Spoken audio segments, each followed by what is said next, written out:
In the heart of West Africa, where dust clings to the wind and fire lives in the eyes of its people, a storm was silently forming.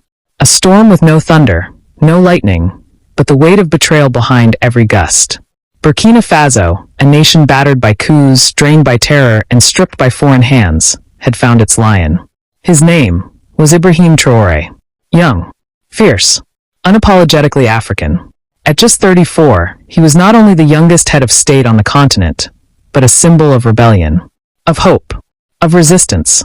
He didn't ask for power. He took it, not for personal glory, but in the name of sovereignty. The people cheered. The streets roared. For the first time in years, Burkina Faso had a leader who didn't bow. He broke ties with France, expelled foreign forces, spoke boldly of unity and independence. To many, he was Sankara reborn.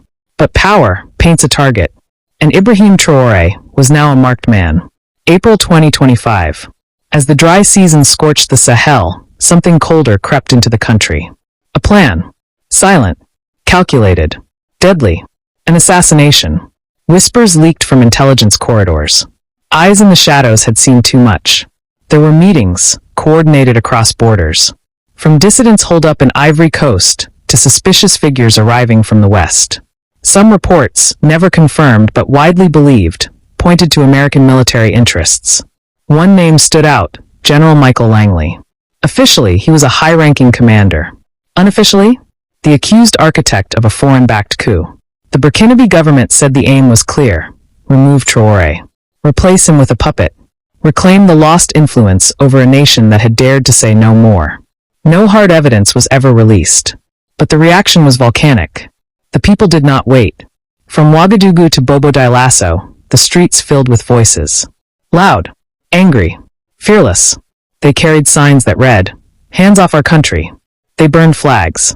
They chanted one name. Traoré, Traoré, Traoré. What had been a political crisis became a popular uprising. This was no longer just about a coup. It was about survival, dignity, legacy. Inside military bunkers, Traoré and his closest commanders reviewed every detail. Names were listed. Arrests were made. Soldiers were reassigned. Phones stopped ringing. Friends disappeared. Even within his ranks, trust was thinning. One night, rumor says, Traoré sat alone, staring at an old portrait of Thomas Sankara. The resemblance wasn't just physical. It was spiritual, ideological. Both men young, defiant, and determined to liberate. Both enemies of neocolonialism. Both hunted by those who feared what a truly independent Africa might look like. The question that haunted everyone now was simple. Would Traoré survive what Sankara could not? Tensions escalated as misinformation flooded the media. Western outlets labeled him authoritarian. Eastern commentators called him a revolutionary. In a digital war of narratives, even the truth became suspect. And yet he stood. The coup failed. But not without scars. Not without consequences. The northern provinces remained under siege by extremist forces. The economy trembled. And beneath the cheers, a darker question lingered. Who will try again? Because in this part of the world, betrayal never sleeps. It waits. It watches.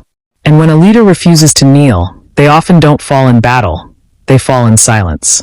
But Ibrahim Traoré is not done. His name still echoes through dusty villages and crowded streets. His image is painted on city walls. His voice remains a warning to those who seek to steal Africa's future. The attempt to kill him failed. But the war for Burkina Faso's soul continues. Black screen. One sentence appears in bold white letters. For the people of Burkina Faso, the battle is far from over.